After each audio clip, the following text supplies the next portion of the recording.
good when the degrees of freedom when different error states act cooperatively and in large numbers to jointly regress toward a target state of order. Target states of order that can be maintained in this way are rare, and so ordered systems capable of very long-term persistence are rare.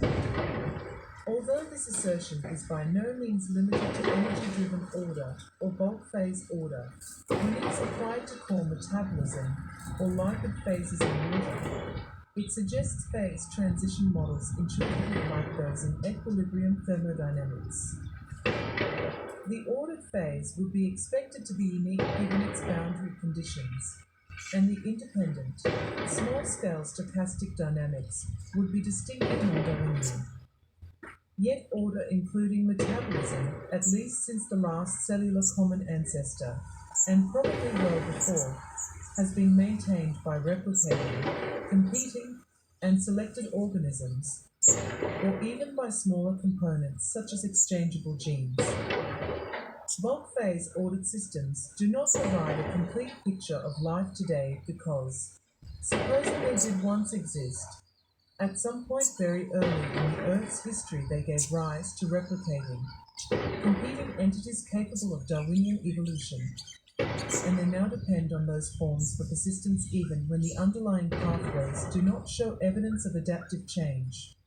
The dependence on Darwinian selection is so pervasive and so manifest in extant life that for many researchers, no other paradigm for the emergence and maintenance of order is even conceivable. We must ask if ordered metabolism performing the stress relief function of an energy channel and various ancillary phases of matter as byproduct could once have emerged as autonomous geochemical forms. How was it possible for them to support a second emergent Darwinian dynamic? And why are the original forms no longer found in any other context? From one perspective, the answer is facile. Modern catalysts and energy systems have been extensively refined by molecular evolution, even if the pathways they catalyze have not changed. Modern organisms can consume energy sources to create environments in which their ancestors could not have survived, let alone competed. And the stresses needed to create order catalytic organosynthesis in geochemistry may not exist anywhere on Earth anymore. Moreover, the parallelism provided by partitioning of biomass into organisms provides a platform for the maintenance of diversity, from which selection can cull errors without losing the basic organism template. Surely this explanation is all correct, but there is also much that it leaves out of account. Selection can refine the content of populations, but it must be given viable individuals on which to act. Under what circumstances do non-Darwinian systems give rise to individuality? The independence of individual lives that enables parallelism requires significant autonomy and hence generates complex new control problems. Under what circumstances do the coevolutionary dynamics of populations of individuals retain the capacity for global stability that is the normal state of order in bulk systems if they can attain ordered states at all? Darwinian selection is a wasteful as well as a slow and coarse-grained filter, discarding whole organisms with a natural scale of generations. When does Darwinian selection have the requisite variety needed to identify and correct the fine-grained and frequent errors that undermine development, as well as ecological evolution? The difficulty of providing adequate answers to these questions suggests that the emergence of a Darwinian world from geochemistry poses genuine problems from the stability perspective. Why it is possible, why in aggregate it is advantageous, and what limits the extent and contribution of individual-based evolution.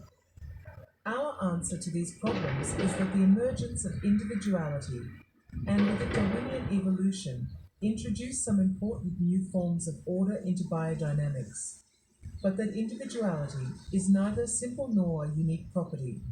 There is no inherent form that is self-sufficient or preferred, individuals are not the only carriers of biological information, and in particular, they do not support globally complete error correction on their own. This is why the low-level solutions, such as core metabolism, the solutions that we propose once existed in bulk phase and are still expressed most consistently in ecosystems, are not prior to life. They are as essential to its nature as the later structures that built on them. The biosphere as an error-correcting system depends on interactions among all scales, from physical chemistry that makes individual form possible to the variable experiments in living by individuals in populations, and ultimately to metabolic completeness in ecosystems as the source of stabilizing evolution. 8.1.3.1 The advent of individuality. The important new form of order that makes life progressively less like an any ordered equilibrium phase is the emergence of individuality.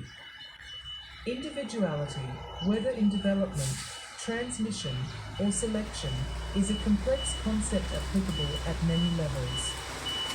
Each new form or kind of individuality is like a new ordered phase, in that it renders some variations independent of others. However, the kind of independence that defines individuals, localized in space and periodic in time, makes it increasingly difficult for collective effects to propagate single solutions through all living matter. The result is that life, partitioned among individuals, maintains a plurality of parallel forms. Throughout the changes that constitute the emergence of each new kind of individuality, the correction of errors remains a global function jointly carried out by bulk chemistry and individual dynamics, so that out of the plurality of forms the aggregate biosphere continues to possess a unified identity. We emphasized in section 7.4.2 that the same cooperative effects that can free a system to form new order beyond that imposed by its boundary conditions can also make some aspects of that order unpredictable. When biomass is partitioned among individuals, the basic structure that supports the integration of the unit enables many variants to carry out experiments on ways of being alive. With the emergence of individuality, a new more severe form of unpredictability, and with this, historical contingency and chance enter the dynamics of the biosphere in an essential way. In treating individuality as a new form of statistical partitioning, which distills like droplets out of a foundation of metabolic and physical order, feeding back on that background, but not replacing its fundamental architecture, we recover a view of individuals more in keeping with the modern understanding that draws jointly from development, population processes, and ecology. In section 8.3.4 we review some of this perspective, as it is understood from the perspectives in embryology, development, the evolution of regulatory strategies, and paleoecology. While all of the evidence in these disciplines comes from an era and a level of complexity of organisms much later and higher than the metabolism that is our main focus, we believe the more detailed and realistic attempt to understand modern evolutionary dynamics suggests joint mechanisms of error correction that are much more continuous with the statistical picture of the early world than a naive distinction of Darwinism from bulk processes would suggest.